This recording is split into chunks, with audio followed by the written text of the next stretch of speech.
Camille, un autre gala au casino, cette fois-ci un autre adversaire également du gymnase de Ian McKillop. Wilkins Mathieu, ça a bien été avec Shaquille Finn, Stéphane Fonjo. C'est quoi pour toi le défi qui amène avec 2-3 semaines de préavis face à Steven Butler? C'est un grand défi. Premièrement, il fait 6 pieds 3. Alors littéralement, c'est un grand défi. C'est un très bon boxeur. Il y a des défaites. Il y a une défaite sur la route qui était très discutable. Il a dû faire sa boxe un peu partout dans le monde. Alors, et là, on sait qu'avec Ian McKillop, il va être très, très bien préparé. Alors, c'est un gros challenge. Il va donner beaucoup de plaisir à Steven parce qu'il n'y a pas de bilan. C'est un changement majeur de style et de boxeur. Alors, la préparation, clairement, n'est pas la même qu'il y aurait eu contre Eric Bazimian. Mais c'est un gars qui n'a jamais dit non à n'importe quel boxeur. Alors, je suis fier de lui. Steven est plutôt amer par rapport à la tournure des événements. Il serait plutôt abandonné l'idée d'affronter un jour Eric.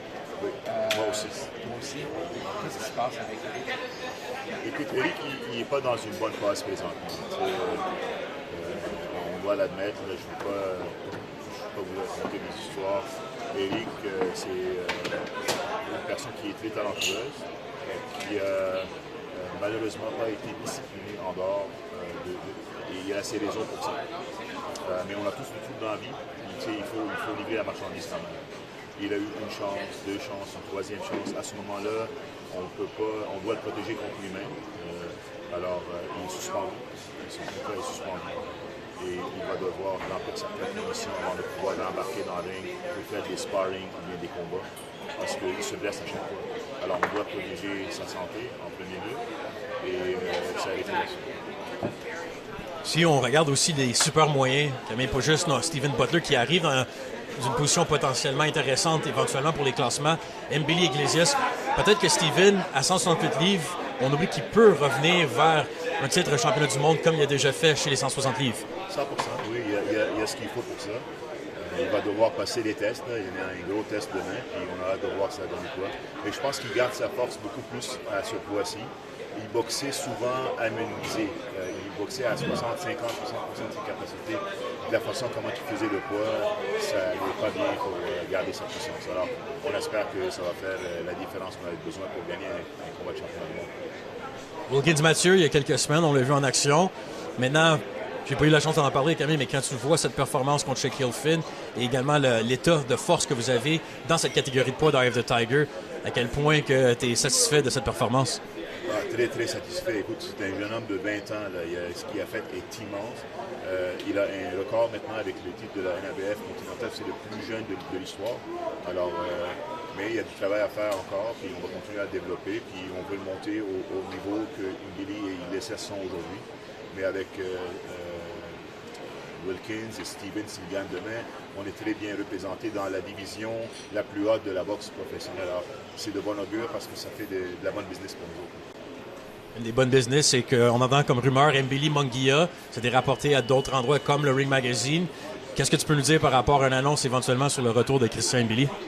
Écoute, si le Ring Magazine le dit, ça doit être assez solide. Je peux pas faire de commentaires là-dessus, mais c'est clair que c'est un combat que Christian aimerait beaucoup. Là. Puis on travaille là-dessus. Wesley Iglesias, lui, est-ce qu'il y a des nouvelles par rapport en même temps qu'Mbili ou ça va être plus tard en 2026 potentiellement son retour? Non, c'est en même temps. On espère que les deux vont être de la même carte avec un combat avec un grand nom aussi qui ressemble un peu à Munguia. Mais il n'y a rien de finalisé, puis en tant que c'est pas signé, j'en parle pas. Mais comme j'ai dit, si Ring Magazine en parle, c'est que c'est crédible. Ring Magazine, oui, vas-y français. On dit souvent que des fois, les matchs nuls ou une défaite, ça peut ouvrir des portes. Parce que dans le cas de Christian, ça fait que plusieurs publications s'entendent pour dire que c'est peut-être le combat de l'année pour disputer le stand de finale.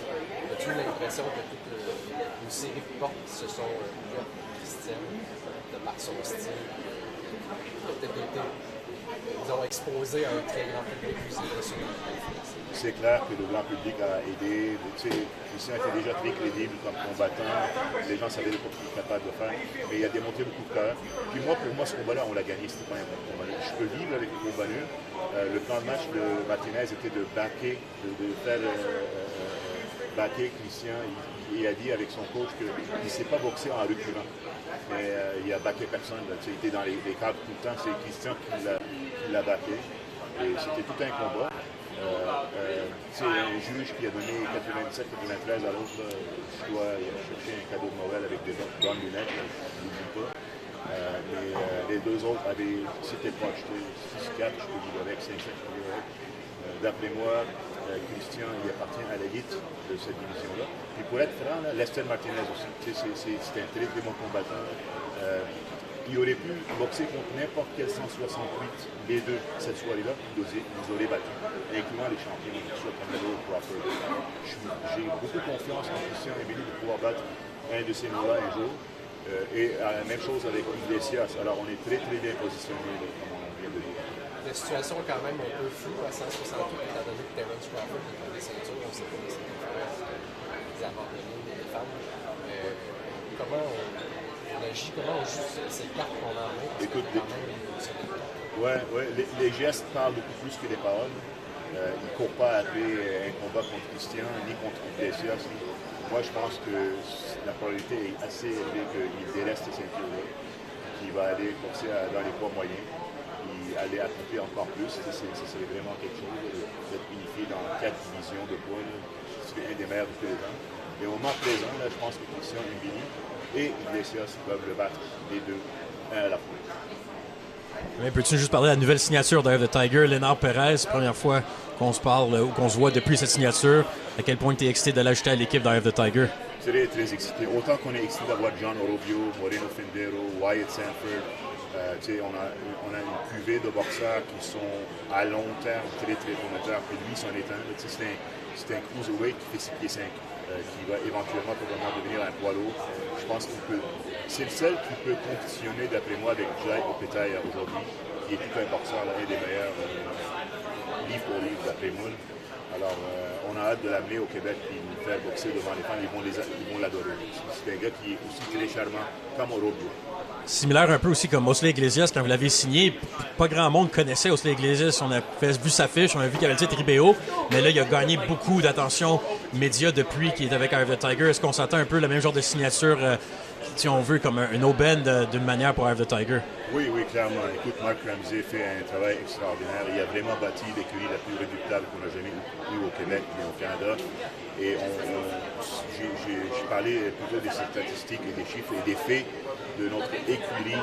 Elle est à se ressembler au meilleur au monde, soit Matchroom, Top Rank, Queensberry, PBC, tout le monde. Si tu prends les poids légers et plus, là, on peut vraiment se comparer au meilleur au monde. C'est juste une question de temps. Et la preuve est qu'on a toutes les grandes plateformes qui veulent avoir nos boxeurs là-dessus. Alors, je suis très fier de ça. Il y a beaucoup de travail encore à accomplir. On ne prend rien pour acquis. Mais honnêtement, ce qui a fait la grande différence, c'est qu'on a un public qui nous supporte, qu'on a eu des ressources à travers de Punching Grace, de l'Auto-Québec, Vidéotron, tous les gens qui ont mis la main à la porte. Là. Alors, ça paye maintenant pour nous.